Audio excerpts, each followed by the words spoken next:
the Digital Cub. I'm back. Now originally I set up this channel during COVIDs for something to do. I was expecting to be trapped inside for a while. And of course COVIDs and life didn't quite go as planned, and I kind of sort of maybe forgot about it. And no, senility has not yet struck. I just simply forgot about the channel. End of story, and I'm sticking to that. But no fear, I am back, I think. Well, maybe. Now, I did end up recording a few videos and actually completed the L-21 airframe in Solidworks before getting totally sidetracked. I'm not sure the quality is quite good enough to post right now, so I'm going to just do it all over again and let everyone see how it goes.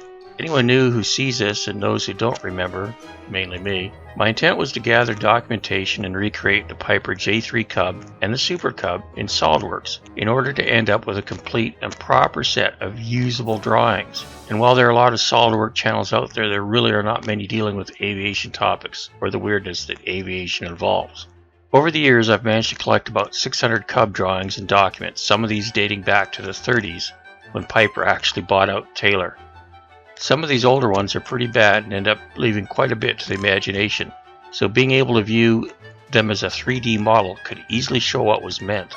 And if that helps to keep a few Cubs fixed and flying, and maybe a few new ones getting built, well, that's probably a good thing. These documents are considered public domain, and most are part of the National Archives, but there are still some items that are still owned by Piper, such as the Cub logo, so I'm going to try and be careful about that. Using that documentation, I intend to show how all the parts are created, how some of the weird assemblies actually go together, and yes, even the immortal Cub, designed from the 30s, has a few Whiskey Tango Foxtrot parts and assemblies, so there may be quite a few short videos just showing how things should look or go together.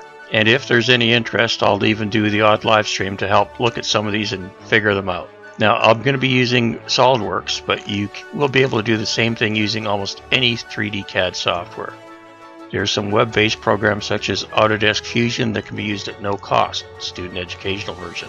Or if you like, you can simply get a copy of SolidWorks Educational and follow along. If you're an EA member, you can get a pretty good deal on SolidWorks Educational. I think it was still about $85. I've been using SolidWorks since it first came out, so I'm mildly familiar with it by now. Again, that's my story and I'm sticking to it.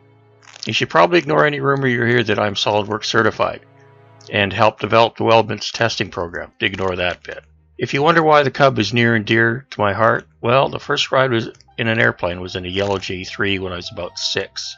And even a few decades later, I still clearly remember that ride. Flying a Cub to me has always been the flying equivalent of going out and touching grass.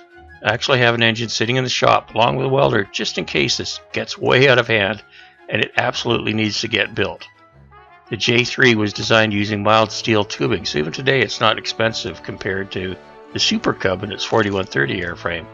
Just need some cotton bed sheets and yellow paint and off I go. I mean, how hard could it be?